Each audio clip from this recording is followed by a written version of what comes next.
다니엘 2장 1절에서 13절 말씀입니다. 우리 함께 다니엘서 2장 1절에서 13절까지 말씀을 읽겠습니다. 느부갓네살은 왕위에 오른 지 2년이 되는 해에 꿈을 꾸어서 마음이 답답하여 잠을 이루지 못하였다. 그래서 왕은 꾼 꿈을 알아내려고 마술사와 주술가와 점쟁이와 점성가들을 불러들이라고 명령하니 그들이 와서 왕 앞에 섰다. 왕이 그들에게 말하였다. 내가 꿈을 하나 꾸었는데 그 꿈을 알 수 없어서 마음이 답답하다. 점성가들이 아람 말로 왕에게 아뢰었다. 임금님의 만수 무광을 빕니다. 그 꿈을 종들에게 말씀하여 주시면 해몽하여 드리겠습니다. 그러자 왕이 점성가들에게 말하였다. 나의 명령은 확고하다. 너희가 그 꿈의 내용과 해몽을 나에게 말해주지 못하면 너희의 몸은 토막이 날 것이며 너희의 집은 쓰레기 더미가 될 것이다. 그러나 너희가 그 꿈의 내용과 해몽을 말해주면 내가 너희에게 선물과 상과 큰 명예를 주겠다. 그러니 그 꿈과 그 해몽을 나에게 말하여라. 그들이 다시 아뢰었다. 임금님께서 그 꿈을 종들에게 말씀하여 주시면 해몽해 드리겠습니다. 왕이 호령하였다. 과연 내가 생각한 대로구나. 나의 명령이 확고한 것을 알고서 너희는 지금 시간을 벌려고 한다.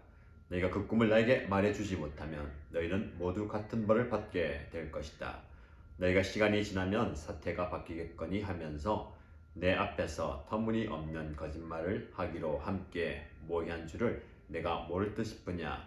이제 그 꿈을 나에게 말하여라. 그러면 너희가 나에게 해몽도 하여 알려줄 수 있을 것으로 알겠다. 점성가들이 왕에게 아뢰었다. 임금님께서 아시고자 하시는 그 일을 임금님께 알려드릴 수 있는 사람은 세상에 아무도 없습니다.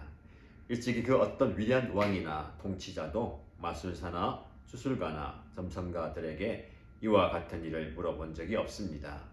임금님께서 물으신 것은 너무 어려워서 육체를 가진 사람과 함께 살지 않는 신들이라면 몰라도 아무도 그 일을 임금님께 알려드릴 수 없습니다. 이 말을 듣자 왕은 성이 나서 크게 화를 내며 바벨론의 지혜자를 모두 죽이라는 명령을 내렸다. 명령이 공포되니 지혜자들이 죽게 되었다. 사람들은 다니엘과 그의 친구들도 지혜자들과 함께 죽이려고 찾았다. 아멘. 다니엘서 2장의 말씀입니다. 어제 다니엘서 1장 말씀을 통해서 다니엘과 세 친구들이 하나님이 주시는 지혜를 간직한 채 느부갓네살 왕의 신임을 얻게 되었다라는 것을 살펴보았죠. 오늘 본문의 말씀에 보면 느부갓네살이 어느 날 꿈을 꾸게 됩니다. 느부갓네살이 왕위에 오른 지 2년이 되는 해에 꿈을 꾸어서 마음이 답답하여 잠을 이루지 못하였다라고 오늘 본문이 시작되죠.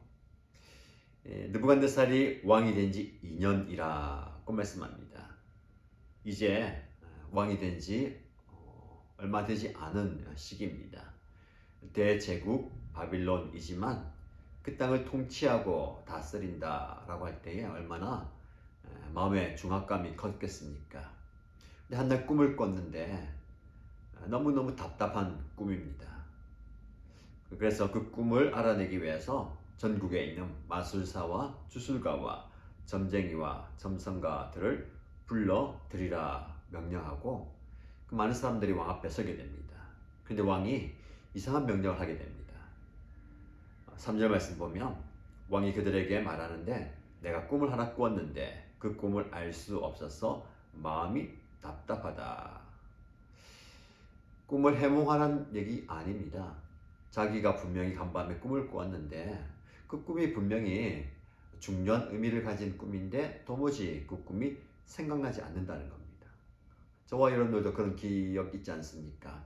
간밤에 무슨 꿈을 꾸긴 꿨는데 도무지 그 꿈을 생각해내려고 해도 생각이 나지 않습니다. 뭔가 중요한 내용인 것 같은데 기억이 나지 않는 것 말입니다. 우리는 그 꿈을 그냥 지나가는 꿈으로 치부해버리죠. 느부갓네살은 그 꿈이 분명히 중요한 의미를 가지고 있다라고 생각했던 것 같습니다. 그 꿈을 아무리 생각해내려고 해도 생각이 나지 않습니다.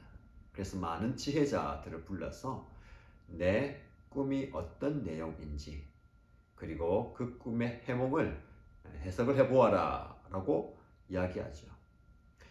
그래서 지혜자들에게 지난 간밤에 내가 꿈을 꾸었는데 도무지 기억이 나지 않는다 라고 이야기하니까 불려온 사람들이 이렇게 얘기합니다.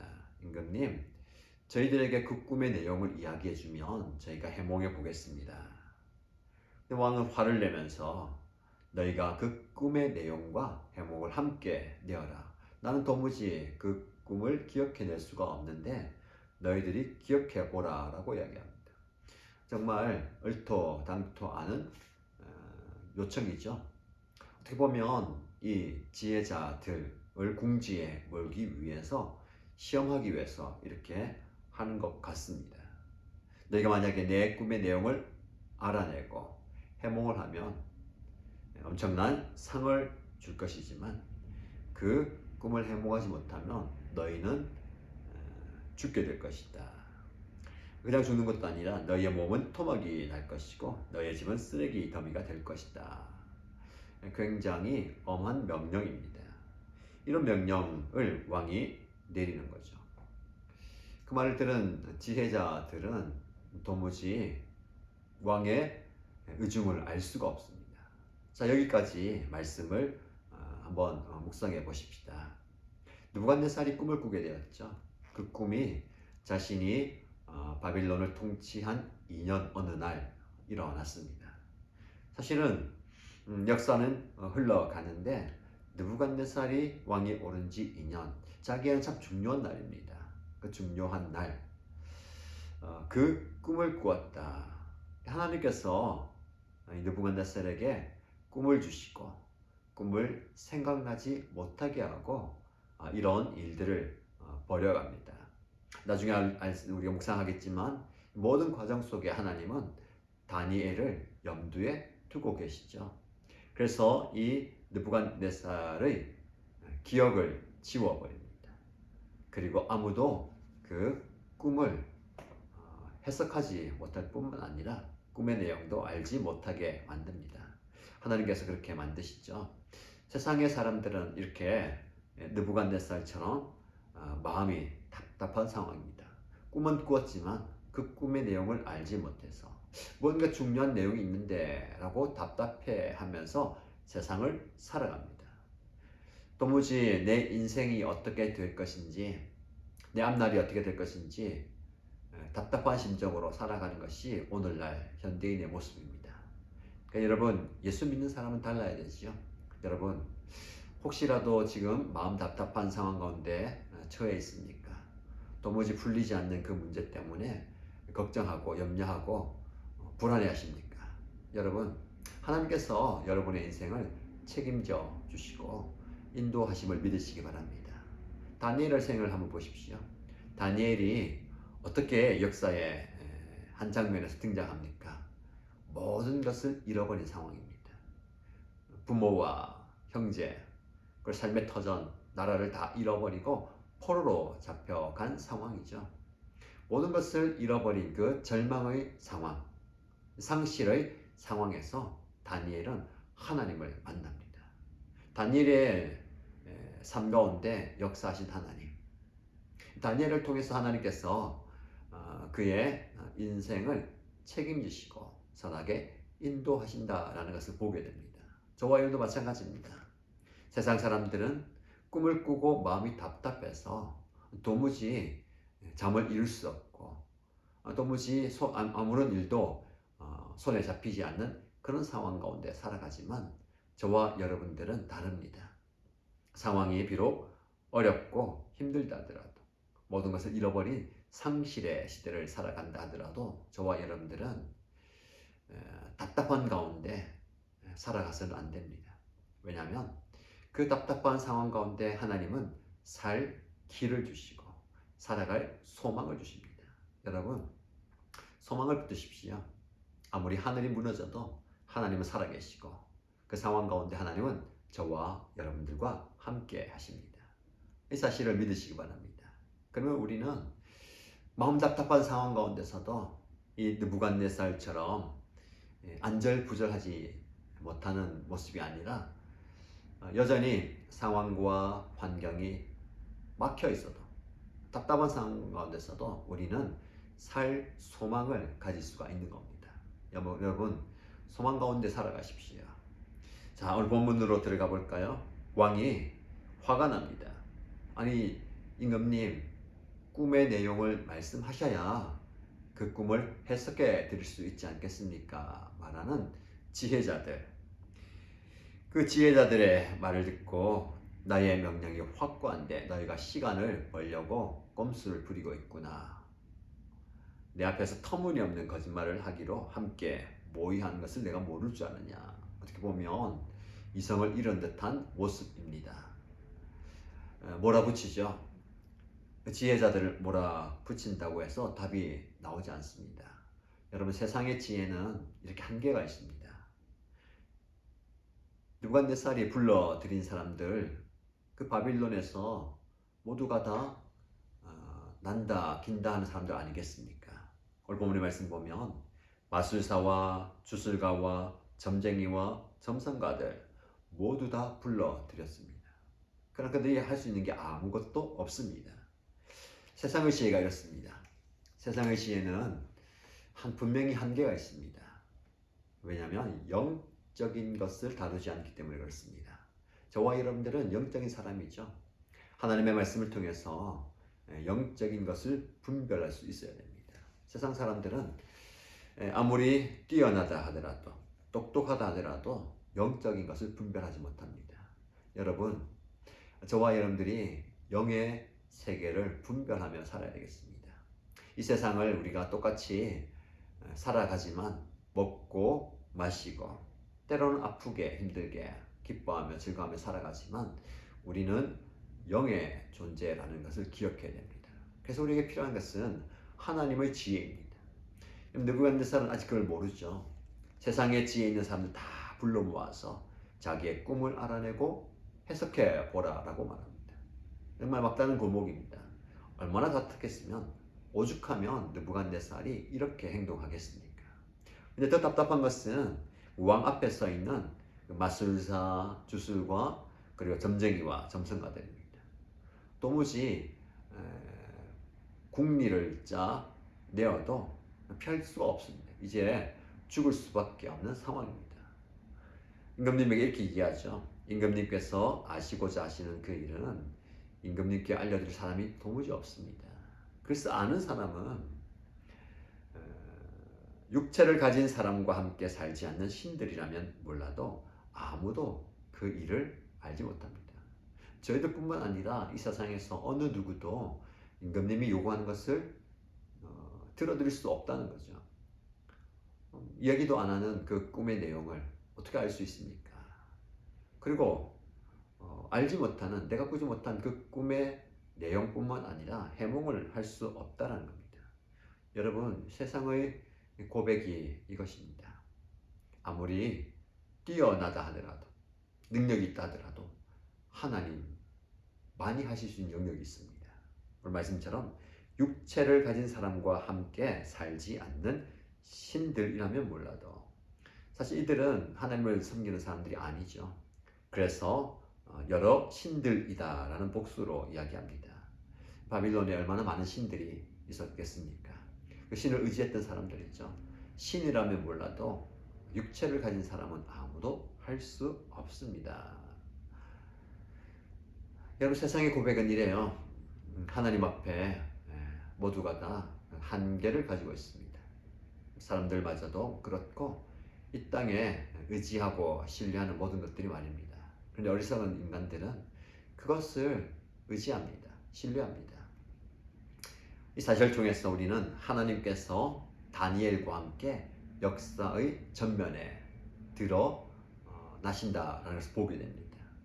인간의 절망, 인간의 막다른 골목, 인간의 내리막 그 낭떠러지, 거기에서 하나님은 놀랍게 역사하십니다. 여러분, 계속해서 내리막길을 가다가 더 이상 떨어질 데가 없을 만큼 바닥으로 내려가셨습니까? 그곳에서 하나님은 하나님의 일을 시작하십니다. 인간이 육체의 한계와 지혜의 한계를 가진 인간이 도무지 할 수 없는 그 일을 하나님은 하십니다. 때로는 하나님은 저와 여러분들을 그런 궁지로 몰 때가 있습니다. 왜냐하면 하나님만이 하실 수 있습니다 라는 것을 고백하게 하기 위함입니다. 도무지 인간은 할 수 없고 내 힘으로는 할 수 없고 내 능력 밖의 일입니다 라고 고백하는 그 자리에서 하나님의 역사가 일어납니다. 사실 기도가 그런 자리입니다. 여러분, 왜 기도하십니까? 아니면 왜 기도하지 않으십니까? 기도하지 않는 이유는 뭘까요? 내가 할 수 있다라는 마음입니다. 내 인생 가운데 내가 한번 해보겠다라는 마음이죠. 내가 내 능력으로, 내 지식과 내 지혜로 내 가진 것으로 해보겠다라는 고백입니다. 그래서 기도하지 않습니다. 기도할 필요가 없죠. 내가 내 능력으로 풀어가면 되는 거니까. 우리는 그것을 교만이라고 부릅니다. 여러분, 기도하지 않는다는 것은 하나님 앞에 교만한 겁니다. 내가 해보겠다라는 겁니다. 느부갓네살이 자신들의 지혜자들 아직 의지합니다. 이 땅에 있는, 내 땅에 있는 내가 거느리는 지혜자들은 이것을 풀 수 있을 것이야 라는 생각이 있습니다. 그러니까 여러분, 그 견고했던 생각이 여지없이 깨어집니다. 하나님은 저와 여러분들을 완전히 깨뜨리십니다. 내 힘과 내 능력으로 내가 할 수 있다라는 생각을 하나님이 어느 순간 깨뜨리십니다. 때로는 절망적인 상황을 통해서, 때로는 부딪히는 한계 속에서 그 견고한 나의 교만 덩어리를 깨어가시죠. 혹시 여러분 가운데 하나님께서 여러분 마음속에 쌓아져 있는 그런 교만 덩어리를 하나님께서 깨고 계시다면 여러분들이 감사하시기 바랍니다. 내가 할 수 있어. 내가 할 거야. 내가 해야 해. 나는 이렇게 할 거야 라고 생각했던 것들을 하나님께서 여지없이 깨뜨리신다면 그 깨달음과 함께 기도의 자리로 나오십시오. 기도는 연약한 게 아닙니다. 기도는 무기력한 게 아닙니다. 기도는 내 힘으로 안 됩니다. 하나님이 하실 수 있습니다. 내 삶 가운데 하나님께서 역사하시도록 내 자리 비켜드리는 겁니다. 하나님, 제가 할 수 없습니다. 제가 할 수 있는 게 아무것도 없습니다. 하나님께서 하십시오 라고 기도할 때에 하나님께서 여러분의 삶 가운데 놀랍게 역사하십니다. 자, 그런데 문제가 더 커집니다. 아무도 이 일을 할 수 없습니다. 어느 누구도 임금님의 그 꿈을 알 수도 없고 해몽할 수 없습니다 라는 말에 왕은 격분합니다. 크게 화를 내면서 바빌론의 지혜자를 모두 죽여버리라 라고 명령을 내리죠. 명령이 공포되자 지혜자들이 죽게 됩니다. 왕 앞에 섰던 사람들 먼저 죽게 되었죠. 그리고 전국의 지혜자들 다 찾아 죽여나갑니다. 그런데 오늘 본문의 말씀을 이렇게 마무리하죠. 사람들은 다니엘과 그의 친구들도 지혜자들과 함께 죽이려고 찾았다. 이 불똥이 다니엘과 세 친구들에게도 떨어집니다. 그들은 영문도 모른 채 이제 죽음의 사지로 끌려가야 할 형편입니다. 때론 저와 여러분들이 이 다니엘과 세 친구처럼 영문도 모른 채 어려움을 당할 수도 있습니다. 그러나 여러분, 나는 이해하지 못하지만, 나는 감당하기 어렵지만 그것은 하나님께서 역사하시는, 하나님께서 역사의 전면에 드러나시기 위한 한 방편입니다. 다니엘과 세 친구가 이렇게 진행되는 모든 상황 속에서 하나님께서 다니엘을 사용하십니다. 자, 오늘 본문의 말씀을 통해서 느부갓네살의 꿈, 우리는 그 꿈을 아직 알지 못합니다. 그리고 터무니없는 그의 요구를 통해서 하나님께서 놀라운 일들을 숨겨 놓으셨다라는 겁니다. 여러분, 우리의 미래와 우리의 삶의 모든 것들을 우리가 다 볼 수 있고 이해할 수 있고 내다볼 수 있으면 우리가 삶이 얼마나 편할까요? 근데 우리 인생은 그렇지 않습니다. 하나님은 그렇게 우리 인생을 열어가지 않습니다. 많은 것을 숨겨 놓으십니다. 그런데 그 숨겨 놓은 것이 오히려 우리의 인생 가운데 복이라는 것을 기억하십시오. 여러분 인생 가운데 하나님께서 숨어 계시고 하나님의 작은 일들이 숨어 있습니다. 일이 진행되면서 때로는 그것이 내 눈앞에 보일 때도 있고 내가 전혀 예상하지 못하게 드러나는 경우도 있고 아니 내가 모르는 사이에 그 일들이 진행되기도 합니다. 중요한 것은 하나님께서는 눈앞이든 내 등 뒤든 혹은 보이지 않는 곳에서 역사하고 계시다라는 겁니다. 이 사실을 반드시 기억하십시오. 하나님은 여러분의 삶 가운데 적극적으로 개입하십니다. 눈에 보이든 눈에 보이지 않든 내가 체감하든 내가 느끼지 못하든 하나님은 지금도 역사하십니다. 그래서 여러분 너무 낙심하지 마시고요. 너무 좌절하지 마시고 주저앉아 있지 마십시오. 하나님과 함께 일어나시고 여러분의 삶을 하루하루 감사함으로 열어가시기 바랍니다. 하나님은 느부갓네살의 허무맹랑한 요구를 통해서도 다니엘 삶 가운데 역사하시는 것처럼 하나님은 여러분 삶 가운데 친히 개입하시고 선하게 인도하십니다. 이 사실을 믿고 하나님을 신뢰하는 여러분 되시기를 주님의 이름으로 축복합니다. 기도하겠습니다. 하나님 아버지, 우리는 때로 우리의 인생 가운데 일어나는 일들을 이해하기 어렵습니다. 느부갓네살이 꿈을 꿨지만 그 꿈 내용을 기억하지 못하고 마음이 답답하여서 그 답답한 마음에 여러 사람들을 불러서 그 꿈을 알아내고 해석하라고 하지만 도무지 그들은 풀 수 없는 그 형편입니다. 우리 인생이 이와 같습니다. 내 계획과 내 생각대로 되지 않는 것이 우리의 인생이고 내가 원하는 대로 내 인생, 내 삶이 되지 않는 것이 우리의 모습입니다. 그로 인해 우리는 낙심할 때도 있고 좌절할 때도 있고 실망할 때도 있습니다. 혹은 지금도 마음이 답답하여서 어려움 가운데 있는 성도들도 있습니다. 하나님 그러나 우리에게 하나님의 보이지 않는 손길을 볼 수 있는 믿음의 눈을 허락하여 주옵소서. 그래서 하나님께서 우리에게 허락하여 주시는 그 은혜를 경험하게 하시고 하나님께서 우리의 삶 가운데 친히 개입하시고 역사하심을 보게 하여 주옵소서. 아니 보지 못한다 하더라도 우리가 하나님을 신뢰하며 하나님을 의지하며 살아가는 모습 되게 하여 주옵소서. 늘 우리와 함께 하시고 우리의 삶 가운데 적극적으로 개입하시고 역사하시는 하나님의 손길을 경험하는 저희들 되게 하시고 오늘 하루도 우리의 삶 가운데 친히 좌정하시고 역사하여 주옵소서. 그렇게 응답하여 주실 줄 믿고 예수님의 이름으로 감사 기도드립니다. 아멘.